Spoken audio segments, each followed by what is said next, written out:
In the earliest hours of 28 February 2026, the war that diplomats had tried, then failed, to prevent stopped being a threat and became a lived reality as U.S. and Israeli forces carried out strikes across Iranian cities in what President Donald Trump described as major combat operations, while Israel framed the opening as a preemptive attack, and within hours the conflict's logic hardened into a familiar, terrifying rhythm: shock, retaliation, escalation, and the sudden collapse of assumptions that global commerce, aviation, and energy could remain insulated from a regional blaze.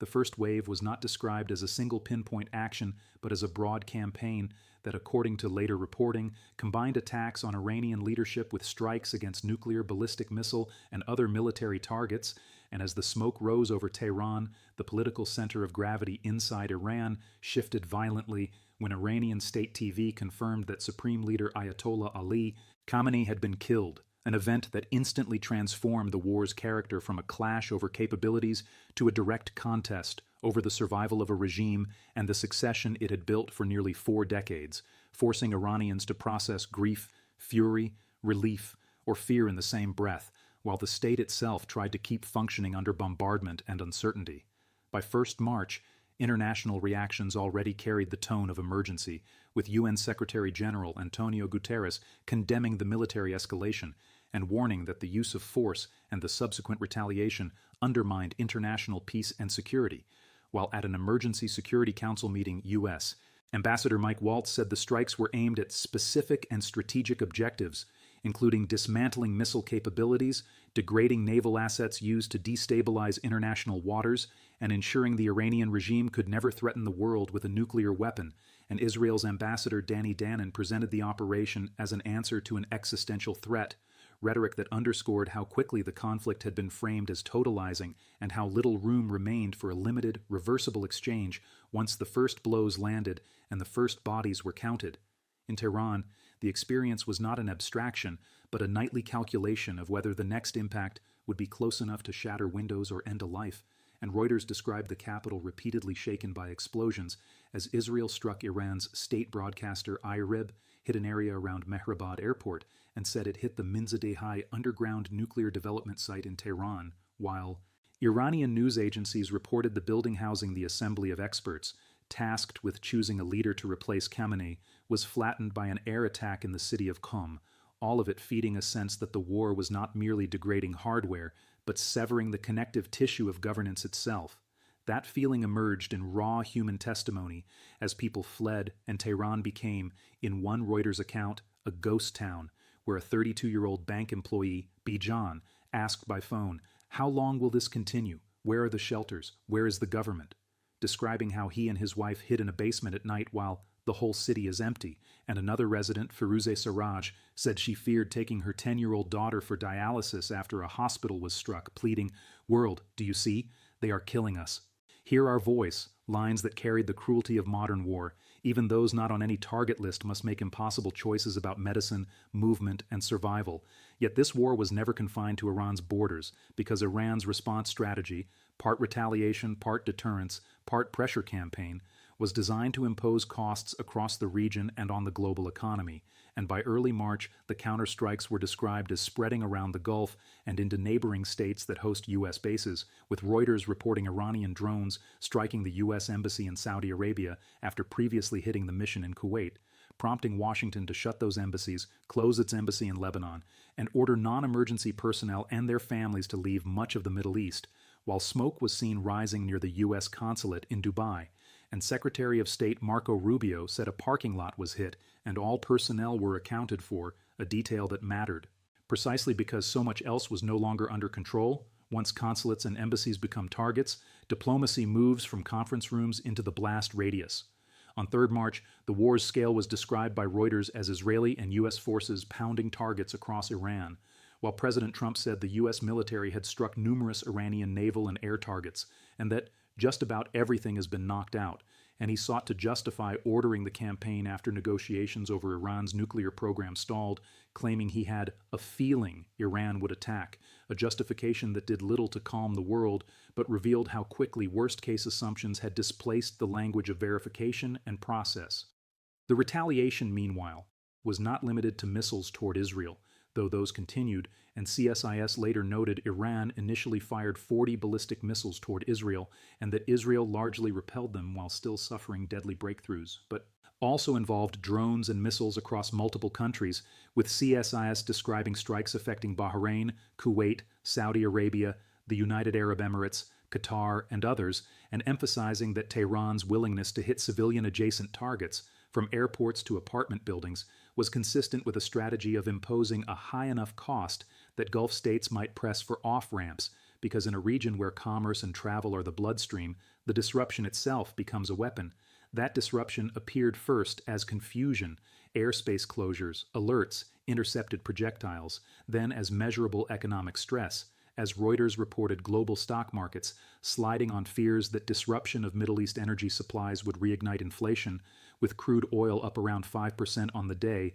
and European wholesale natural gas up around 40% in one snapshot, while U.S. retail gasoline prices averaged $3.11 per gallon in that same account, a politically sensitive metric that turns distant war into a domestic headline at the pump. And the pressure did not stop at price movements, because the most dangerous lever was geography, the Strait of Hormuz, a narrow corridor along Iran's coast through which roughly a fifth of the world's oil and liquefied natural gas flows, and Reuters described Iran strangling shipping through the strait as tankers dropped anchor in the Gulf rather than risk passage, while Qatar, one of the world's main LNG exporters, halted production, a move that illustrated how war can force even the best-positioned energy giants to choose between output and vulnerability. When shipping slows, everything downstream starts to snap, and Reuters reported the cost of hiring a tanker to ship oil from the Middle East to Asia nearly quadrupling to an all-time high well over $400,000 a day, while Trump said the U.S. government would provide insurance to tankers in the region and the Navy would escort them through the strait if necessary. Statement that served as both reassurance and warning. Reassurance that the world's most powerful Navy could try to keep trade moving, warning that escort operations are one miscalculation away from a wider naval confrontation. As the sea lanes tightened, the skies darkened too, with Reuters describing global air transport thrown into chaos as Middle East air hubs linking Asia, Europe, and Africa shut, and CSIS highlighting the unprecedented implications of simultaneous disruptions at major Gulf hubs, including Dubai and Abu Dhabi, which function not just as airports, but as global switching yards for passengers, cargo, and time-sensitive supply chains. In this environment, corporate planning becomes triage, and a Reuters analysis on 6 March portrayed businesses worldwide being rattled as energy prices climbed, supplies of critical raw materials were squeezed, and reliability of trade routes was questioned, all on top of an already strained global system dealing with U.S. tariffs and trade war dynamics, so that the Iran conflict did not arrive in a stable world, but in one already braced for shocks. That Reuters piece traced how oil and gas volatility fed margins and inflation fears, citing gasoline averaging $3.32 per gallon nationwide in the United States on the day it was written, and Brent crude spiking to around $90 per barrel while still below the peaks of 2022, and it captured the way executives talk when uncertainty becomes operational. Foxconn's chairman Young Liu warned that if the effects lasted longer, everyone will start to feel them, while European industry groups warned of immediate pain as spot gas prices jumped sharply and some production was halted or slowed, the kind of decisions that rarely make headlines like missile launches do, yet change lives through layoffs, shortages, and deferred investment. The ripple effects extended to specialized materials that most people never think about until they are missing. Sulfur for industrial processes, aluminium supply dependent on Gulf production and shipping routes, helium essential for semiconductor manufacturing. Areas Reuters noted were being disrupted as major producers invoked force majeure, shipments were halted, and insurers and shippers hiked prices dramatically, while even the digital economy showed vulnerability when strikes and instability raised questions around data centers and the pace of expansion in the region. Markets reacted not only to current damage, but to the difficulty of pricing the next week. And Reuters described strategists warning that prolonged energy shocks could force a recession playbook, while Goldman Sachs analysts in that same reporting suggested a temporary surge of oil to $100 per barrel could slow global growth, and European institutes quantified potential GDP hits, illustrating how war rapidly becomes an exercise in scenario building for investors, central banks, and finance ministries.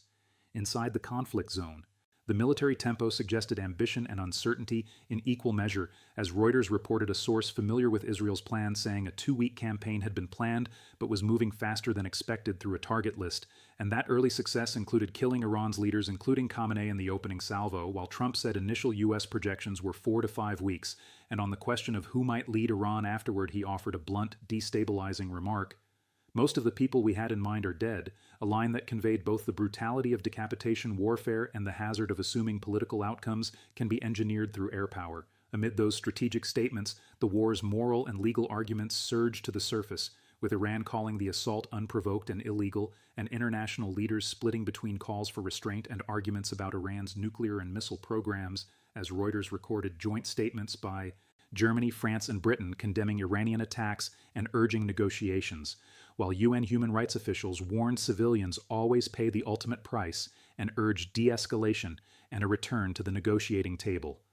The BBC described similar themes, with Guterres calling for an immediate cessation and de-escalation, Russia condemning the strikes and warning of spillover, Oman's foreign minister lamenting that serious negotiations mediated by his country had again been undermined, and EU officials stressing protection of civilians and international humanitarian law, a chorus that sounded familiar to anyone who has watched crises unfold. Yet here, the scale of disruption in shipping, aviation, energy, and embassies made the usual language of concern feel like it was chasing events rather than shaping them. The war's regional extension also raised the question of Iran's proxies and partner militias, and CSIS described this moment as a truth test for what remained of the axis of resistance, noting that groups like the Houthis and Hezbollah had issued threats in the past but did not immediately mobilize at the outset,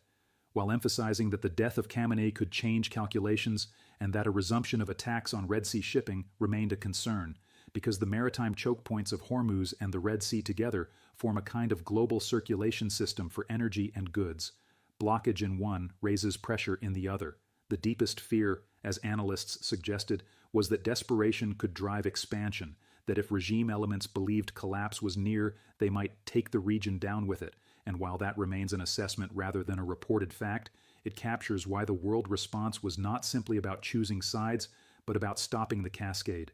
Once a state feels its survival is at stake, proportionality can disappear, and economic self-harm, like making Hormuz unusable, can become thinkable if the aim is to impose maximal pain externally. Yet even under that cloud, the war's course was shaped by hard constraints. Air defense can intercept many missiles, but not all. Shipping can reroute, but not without cost. Supply chains can substitute inputs, but not instantly. And diplomacy can convene urgent meetings, but cannot unkill leaders or undestroy buildings, leaving civilians in Iran, Israel, Lebanon, and Gulf states to endure sirens, explosions, and uncertainty, while global consumers felt the conflict through fuel costs, delayed shipments, canceled flights, and market volatility.